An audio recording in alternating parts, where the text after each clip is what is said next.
you in the Loft P building, man. It's your boy SK. Got my man Steve Lou. What it do? Main girl Mila. We got a guest host, the lovely Miss Hollywood, in the building with us today. Look at her, look at her, like $1 million. A-list celebrity right there, about 5 years. Y'all don't even know it yet. Today, we got a very special guest today. An A-Town legend. Yes. Johnnie Cabbell. Everybody clap it up for Johnny. I am in the building. Johnny, man, what's going on, man? Man, I'm feeling good, you know what I'm saying? I like the hospitality, you know what I'm saying? The energy is flowing, you know what I'm saying? So I appreciate y'all having me on the show. You know what I'm saying? I first want to, you know what I'm saying, give thanks, man. I really appreciate y'all. Yeah, we want to thank you for coming. being here. I know it'll come out. That's just a check. Now, Johnny, now I know you from back in the day. You used to come out back in the day, man. Yeah, hey, you know, man, listen. Back when I started, I was grinding so hard. Because my first group that originally put me in the game was Crime Mob. Okay. And I used to be like the manager, the security, the DJ, the booking agent. I was everything. I was grinding. So I was so happy just to be in the industry and given a chance that I was busting my ass left and right. So, you know, so I wore a lot of hats and we put in a lot of work and we was on the grind, like we was really out there, like big time. But that was my first group that really like put me in the game and started giving me that name. And then of course from there it just was like a domino effect. I had E04 and yeah, I was Mrs. Chico Steve. Yeah, that was my best friend was Mrs. Bubblegum. Okay. Yeah, so you know we were doing that and E04. I remember Mook B came and found me at the radio station. And he gave me the CD and he was like, we got the hottest song on the west side. And back in them days, like, you know what I'm saying, I just stayed on my side. Right. You know what I'm saying, on the east side, you know.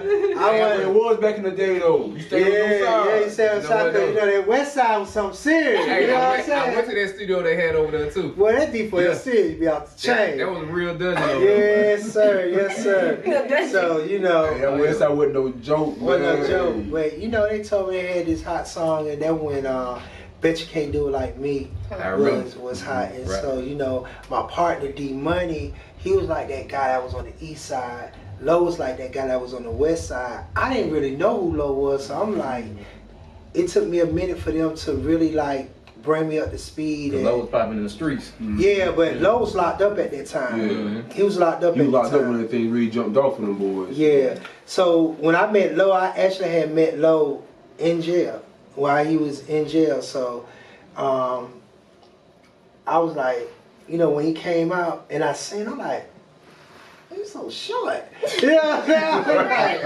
Like, this little guy was doing all this on this side of town. So, you know, my partner pulled to the side and said, listen, like, he one of them guys for real. And when he told me and broke it down to me, I was like, okay.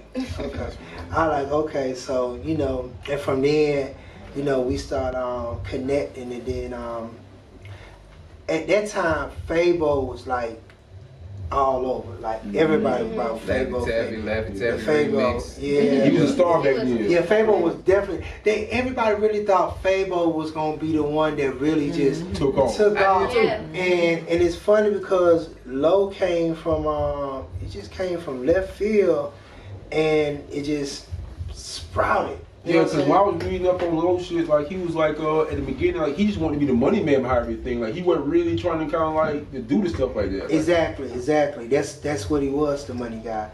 And then everybody, I guess people started telling, see what it was. Everybody was so much on Fabo and saying Fabo, screaming that name. He was hearing it in his ear. It was just that people, I mean, they were telling Lo, and then they were like, because it was a statement made, but it was really kind of taken out of content. More than what it was, but they were like the group wasn't nothing without Fabo. So when Lo heard, they like, you know what I'm saying? So people kept telling Lo like, you need to do this because you live this life for real. You know what I'm saying? And he happened to go up in that lab, and it just started coming out like water. It was on fire, and Lo just took off like a rocket. It took me and Lo about 6 months just to come to agreement with our contract. We went back and forth for about 3-4 months. It wasn't really sick, but it was a minute. And but when we came to agreement, we put that team together, and it just took off.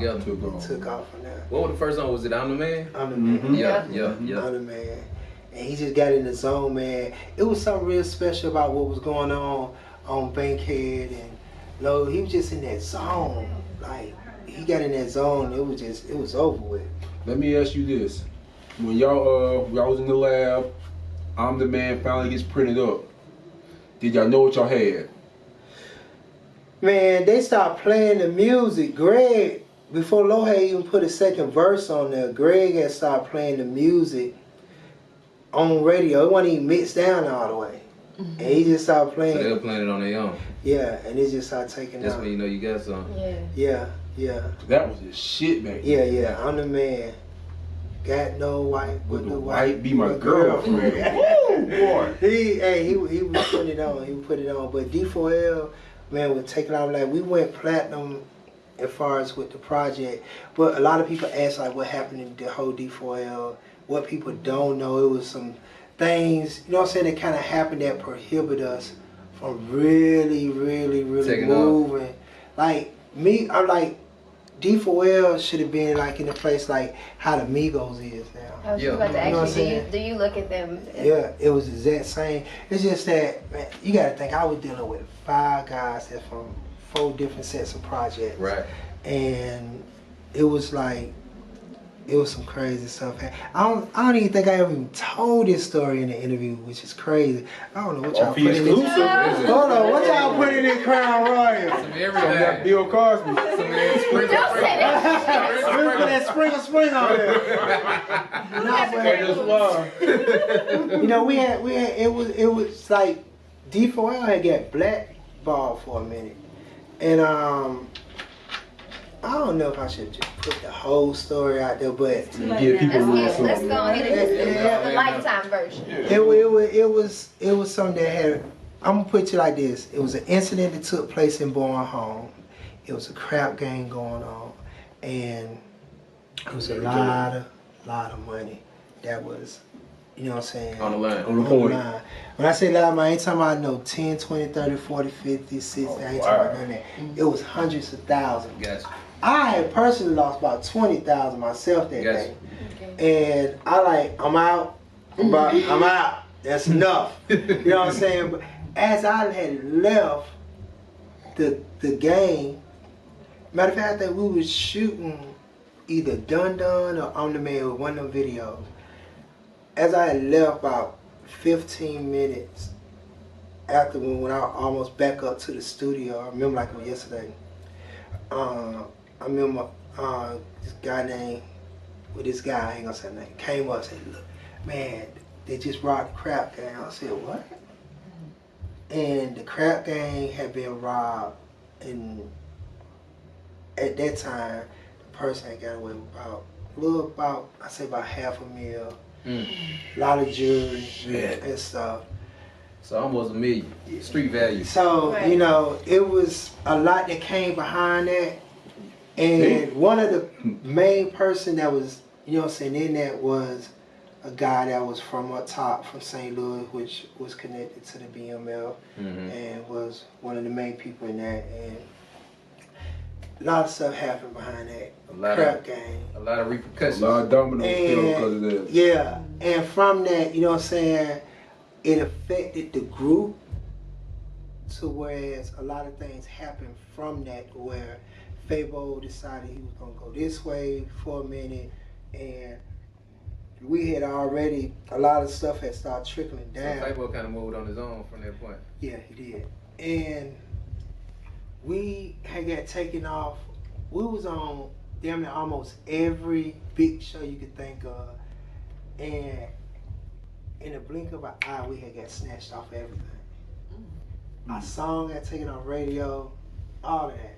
And I seen the letter for myself to where it was a letter that had been going around in the industry that not to play any D4 music, they're not to be a part of any major shows, which at that time, I forgot the name of that show, which was, that goes on in Miami, not Rolling Out, but it's something else. it's a big show they do in Miami every year, Spring Fest, whatever. But they took us off that. We had taken off a lot of stuff, and it messed up the whole just. So it was a D4L name. Huh? Yeah, it was D4, not Low, but the That's what I'm saying. So what I'm taking from that is that Shawty Lo kind of had to move. He had to put his name out there then because D4L was. Well, Low was kind of moving anyway at that time, but D4L, which was major and huge, where we had crossed over, right, and it stopped a lot of stuff, and we never was able to really bounce back from that moment that happened. Yeah, because I don't think Fable got as big as he really could have been. No, cause he didn't, and it's a story behind that too. But he didn't. But Low took off. I mean, when I say took off. We won the BET Award. We won ASCAP Award. Low was winning so much at that time. I mean, I got tired of getting them. I'm like, dang, what we gonna? We had headline at Birthday Bash, and this was the time where all the beef had happened with the T.I. and Low, and that was another big situation too because man, Low had that man in a headlock, and if it wasn't this one, I learned that it's bigger than the music because them people started calling and reaching out to us from the top, right, from the labels and everything, and I got that phone call. And I'm like, hey, they got shut down now, or this ain't even gonna be happening no more. Right. So you know, we had to buy down. You know what I'm saying? And if it wasn't for that, I ain't trying to say nothing, but I don't know if that tip would still be tipped. If it wasn't for that, because man, boy, Low had that man by the balls. I'm talking about by the balls. Said he was ready. That dun hit. Hey, that shit took off for real. That was powerful. Call me dun. Dun is And I remember when Low writing that song, we had been in LA, you know what I'm saying? And what he was saying, like that was the life we was living. Like we literally shut down the mall in LA. Me and Low spent about 100, I had spent about 80-some thousand. Low spent a little over 100. They shut down the mall for it. Let us shop. We was spending all that money. That's why I said LA, we tore down the mall. Then, you know what I'm saying? We was on the road. You know, being on the road. I see you put in the song. We tore down the mall. And these bitches, we didn't fuck the mall. You know what I'm saying? Because at that time, just like when you at the top, people look at you different. They treat you different. So much come to you. And I ain't seen it several times as far as with Crime Mob, as far as with D4L, as far as with Low. And then I teamed up with Deb, and I started doing a lot of stuff with Gucci, Walker, OJ, and Nicki Minaj. So I didn't seem like, I ain't been with like, every time I ain't been with this artist, when they at the top, this artist, and you just see so much. People just treat you so different when you, like, especially like when we go in them cities, like, well, Detroit, one of our favorite cities. We go to Detroit.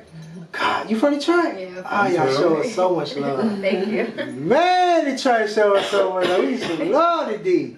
But, man, we just had so much. It was just so much, man. I done seen some females do some of the wildest, craziest things ever. What's the craziest thing? Yeah. Man, these girls, at one time with Crime Mob, where was that? We was in the Carolinas. And these girls was like, we was in the parking lot. So they were trying to come back to the hotel. We had just finished the show. So, Killer C, who's in Crime Mob time, he was like telling the girl, like, look, y'all wanna come here, y'all gotta prove to us that y'all really wanna be with us and get on this bus and everything. Man, he told them girls to start, hold your, the line in Coming to America when he told the girl to bark. Man, he told them girls to stand on one foot and start walking and start saying their name and stuff. And they started doing it. I'm like, oh my God. Damn. These girls really barking. For Crime Mob. And yeah, saying their name. It was just so funny. And then I'm like, man, I couldn't believe it. So that was like a crazy experience. And then they come follow the bus. We used to have people just following the tour bus, 2-3 cities, following the bus. You know what I'm saying? People jumping on planes, coming back. We'll be in the hotel one night. Next thing you know, we're on the plane. They on the plane with us. And so I'm like, where you come from? That's a super fan for real, for real. Yeah. But the fan base is, and the groupies is serious. Now you also was working with DJ Scream back in the day too, right? Yes, I was. See, if you really know the history behind Johnnie Cabbell, I didn't done. That's why I was happy. I've been just now starting to get my accolades and get my, you know what I'm saying, recognition for what I really have done and stuff. Because I'm about to hit a Kanye. I'm about to be like, hey, you know what I'm saying? I'm about to do something crazy and stupid. Because I like, damn, y'all like a nigga, right here. You know what I'm saying? But I just knew about timing. But now they just been coming like crazy. But I just got a Living Legend Award and all that. But a lot of people don't even know like the whole Hood Rich DJ Scream. Like I put Scream in them on back in the day when I was doing that. When D4L, when we did 106 in Park, I put Scream to go do 106 in Park with them. I also let them do the whole Shawty Lo mixtape, which really started the whole Scream movement. Yeah, that was it. Man, that's what really started That's the whole thing that was going on. Now they did their thing, they was doing their thing, but the opportunity that I provided them, you connected the dots. That's what really gave them that platform so that they could become who they are now to this day.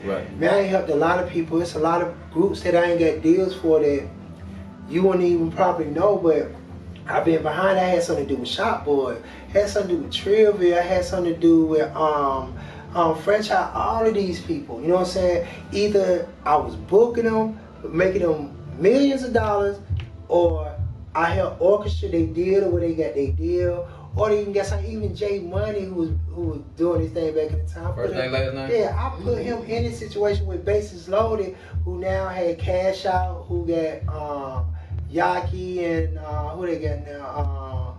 Got like 2 or 3 other artists, but I started, you know what I'm saying, help start my man off with doing that. You know what I'm saying? Cash Out, when he got a deal, you know, I helped position and put that, you know what I'm saying, in place and everything. I didn't work with a lot of people, YC, you know what I'm saying, everybody, taking them on the road, Nikki, you know what I'm saying, I took Nikki, when Dale gave me Nikki wasn't making not one coin. I took that project and everybody was doing their part, but for my part, which was the booking, but I took it from zero to like $100,000 in like a year and a half. You know what I'm saying?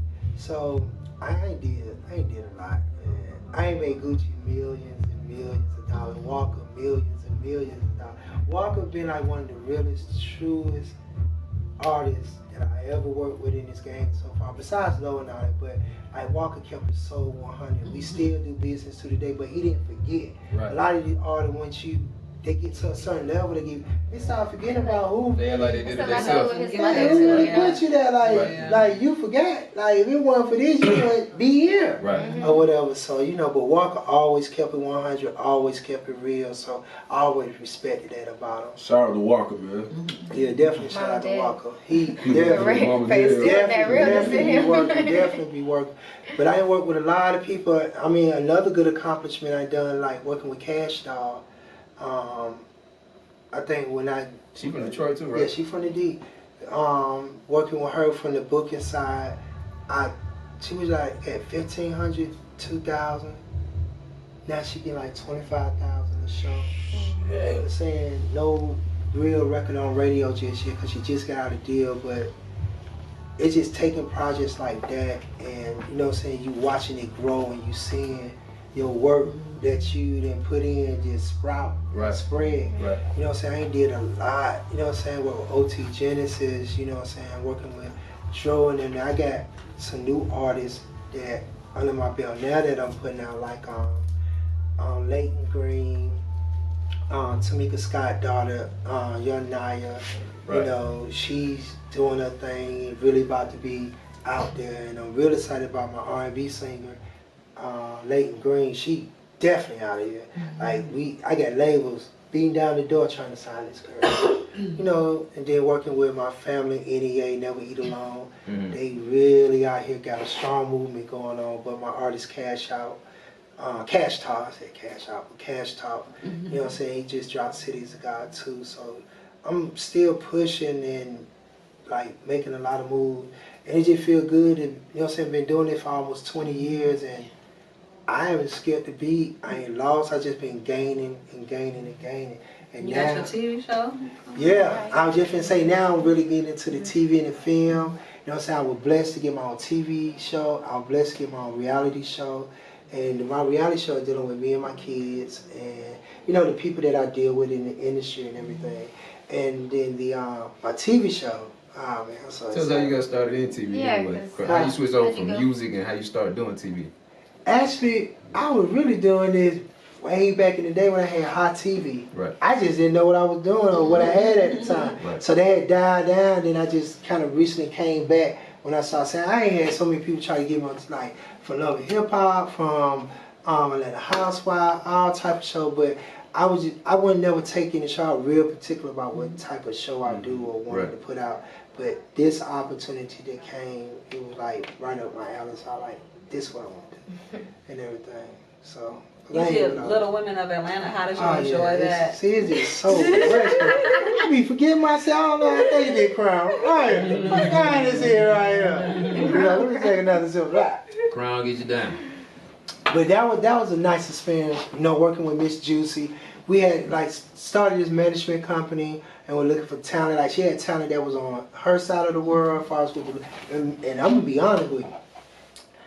It's a lot of talent, you know what I'm saying, with them little people. You know, they got the guy named Jumpman out of Macon, Georgia. This man is, I mean, I was really like, wow. Like, I would book him, I would work with him and everything. He was a rapper? Yeah, he was a rapper. He was good. A little person? Yeah, he good too. He good. And then this Vera who auditioned for me and Juicy, this girl gets on top of the table. Started shaking and dancing and everything. I'm like, whoa. And you know, they it's I mean they just like regular people, they just short. You smashed that thing, didn't you? Nah. I didn't do all that. But I had a good time working with Miss Juicy. That's my buddy, my partner, and I was just seeing all the drama that was going on, but they carry on. It's crazy. But it was nice. I did like 6-8 episodes on that. So I had a good time doing that. But this TV show called The Office. What's that about? Talk to us about that. Johnnie Cabbell has bought 175 apartments. Shit. So I got these apartments I done bought. We in the hood. Everything goes down at the office over here in this apartment. I mean, people complaining about their apartment unit. They trying to get money off their rent. They trying to get free rent. That's so dope. And people know that I'm Johnnie Cabbell at the same time too. So not only do I own the apartment, but they know I'm in the music. So you got people that's trying to get on. They're trying to get me to invest in certain things. I mean, the storylines that's so dope. Listen, it all go down in the office. The storylines that they have written for this show is so funny. It's gonna be so hilarious that I think you know what's crazy about that? What's ironic as fuck about that? Our other host, Mama Mia, shout out to Mama Mia who ain't in the building today. She's an office manager. And she always tells stories about for real. Today they tried complaining because you know they gonna give a check on today and it's gonna be good for next week and all types of crazy shit all the time. So I already know the stories that go on. In $1 million office, then it got to be off the chain. So when is the show gonna be out? This summer, yeah. We starting shooting now.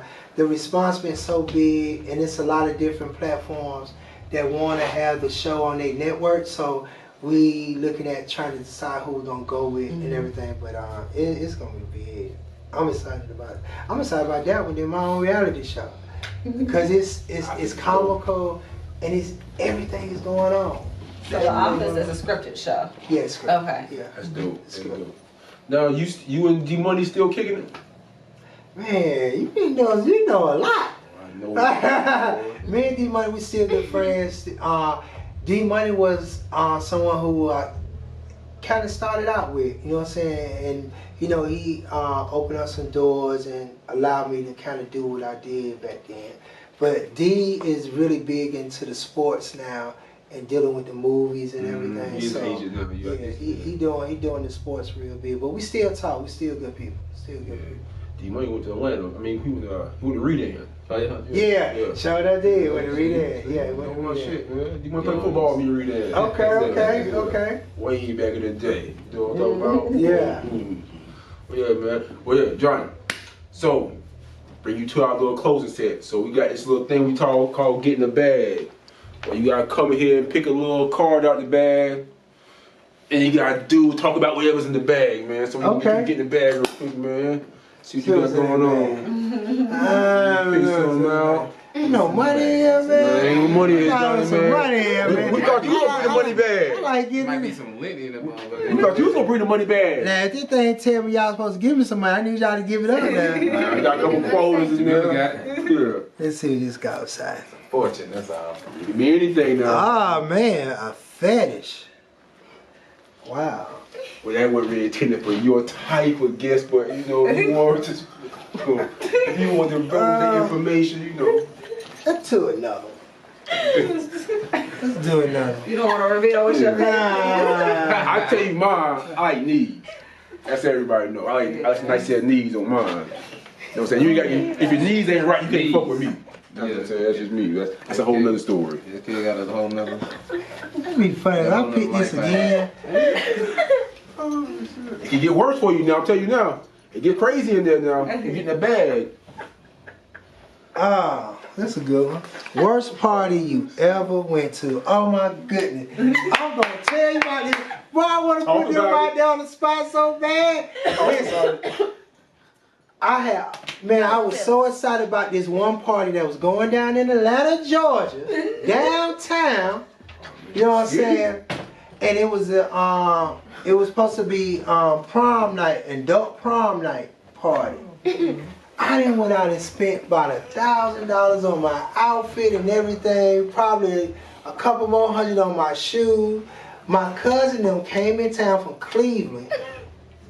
That's where I'm originally from. Came in from Cleveland. Okay.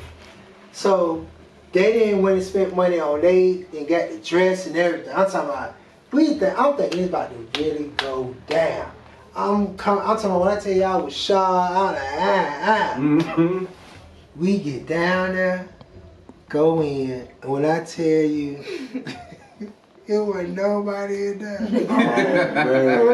When I talk about, you know how when some people say it wasn't nobody, you thinking about 20, 30 people. That's nobody. How many people? About 3 people. Nobody in there. Nobody. But wow. I talk about, I'm like, did y'all promote? And this came from some people that this what they do. Right, they throw parties. Yes. So I'm like, I like this, man. I know I just spent all this money. And you mean to tell me ain't nobody finna show up? You ain't finna dance with nobody but your cousin. Man, listen, it was so bad. We had to go through the door to go to the other party. We all dressed up, everybody, relaxed like how we are now and stuff. We in a decked out. I was so hot though and so mad because I just spent all this money. Thinking I'm finna go to this party, have a good time, see everybody dressed up. You can't recycle that because it's like you already done worn it before. I haven't even worn that fit since then. You got retired. That's a bad look. But really I could wear it because no one seen it. You know what I'm saying? I did take pictures though. You know what I'm saying? But I took that as That was before the IG days. How long? That's all I'm saying. Like if it's before social media, you might be straight. No. This was like prom. They just started doing things. I knew this was recent because we said adult prom. That has just become popular in the last few years. But what do they do to fumble though? I mean, how did it get right? Let us know who this is so we can know if they're doing better. Yeah. I get you straight with you. God, then we fuck with that SK and Steve Lou birthday party every year, man. We get real cleaned up, man. Everybody see out, man. Nice little tuxedos and shit. Everybody was really nice. Okay. So we do it pretty big, man. It was big. It was nice. Okay. Tell them about how it was. They had food truck outside and everything. Everything. Now you walk out the party and you want. I always throw these because I live in a mansion. Hold on, John. We ain't on your level now. Come on, I be having these all-white parties. You know what I'm saying? Dope. Have y'all ever heard about my all-white party I do at my house? I heard about it. The party be off the chain now. I'm talking about, I be having the stage out there. My invite be getting sent to somebody else's mailbox. For real? Listen, I be having, you think in Miami I have it set up? I spend about $15,000 to $20,000 putting into the party. I had the tents out there. I have the stage set up where I have performing. I do an all-female stage, number females perform, which is something unique and different that people don't do. But I have the stage, I have the my chef that cook and everything, and we have the liquor set up, the bar set up and everything. And we having vendors out there sometimes. So everything be like boom, be nice. When is this? I do it around Memorial Day. You know what I'm saying? That's a couple weeks now. But it be between Memorial and September when I do it, just depending on, because I be traveling a lot. A lot of times it might be Memorial Day, might be Labor Day.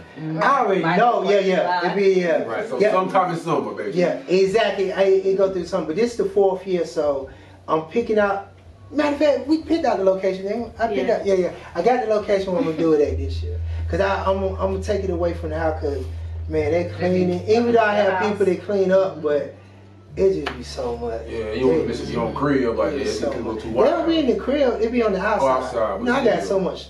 That's a lot of acres. You know what I'm saying? They done it out, man. But I'm gonna do it. I'm gonna do it somewhere else, just so I don't have to deal with a lot. Cause it be so many cars. My neighbors, they'll be complaining. It be bad. It be bad sometimes. But yeah, we have a nice time. But it be controlled though. But this is the 4th year, and I'm gonna do it somewhat different this year though.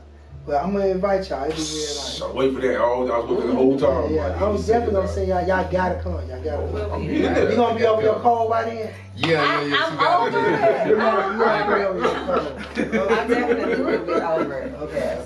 Yeah, but y'all gotta come out. I'm definitely in the building. I'm trying to about right now. What I'm wearing shit like shit all white. Well, I got plenty of all white. Right. Yeah. Man, it's just Johnny Cabbell. You gotta come up with something new. You can't just wear nothing out of the closet, man. You gotta You do don't something know what new. I got in my Oh closet. shit. Oh. State the facts, nigga. All right, talk your shit. Damn. Oh man. So 2018, you got your TV shows, your reality show, Yeah. and what artists do we need to be watching out for? Leighton Green. Okay. You need to be watching out for Cash Talk, Okay. Young Naya. Them the main 3. Leighton Green, Cash Talk, and Young Naya. Young Naya. You need to be watching out for them. Hey, man, you heard it from Lost P first, man. And they're all on social media? Yep. Yep. All on social media. Yeah, and if y'all want to follow me on social media, Johnnie Cabbell. JOHNNIE, then CABBELL. JOHNNIECABBELL. On Facebook, on IG, and Instagram. My Twitter is JCHH. Yeah. Daisy. You Man, think? it's Crown Royal. Yeah, JCHH. Hey, look, we appreciate you for telling us these stories, these never heard stories, and coming through, hollering at us, man, checking us out, man. We appreciate you. No problem. Look forward to Thank you, everything you got going on in Yeah, 2018 and this all-white party. Yes. Oh, I might throw 2 or 3 parties this summer, so I'm gonna keep y'all updated. We got a lot going on on. every single one. Yeah. Yeah, man, well, as we do with this time, man, we sign off with our signature Lost P toast, man. So I'm Okay. refill my little young glass. I'm good. I really. Oh my You need another one. You need another. We need one more. We need another one. Johnny need No, one. that's it. Nah, that's straight up. It's straight right here, boy. I'm glad I won a lot, cause that black boy Johnny out. This you, Lou? Yeah, that me. I like this interview. That's how we get down, Johnny, man. Fuck with your boys, man. I feel like I'm in the man cave almost. Hey, You in the man cave? They call it man woman cave. You know what I'm saying? You in the loft. Yeah, the loft. I'm in the loft. In the loft. Y'all ready? 1, 2, 2, 3. Loud Loud. Damn. My fucking phone trash as fuck, yo.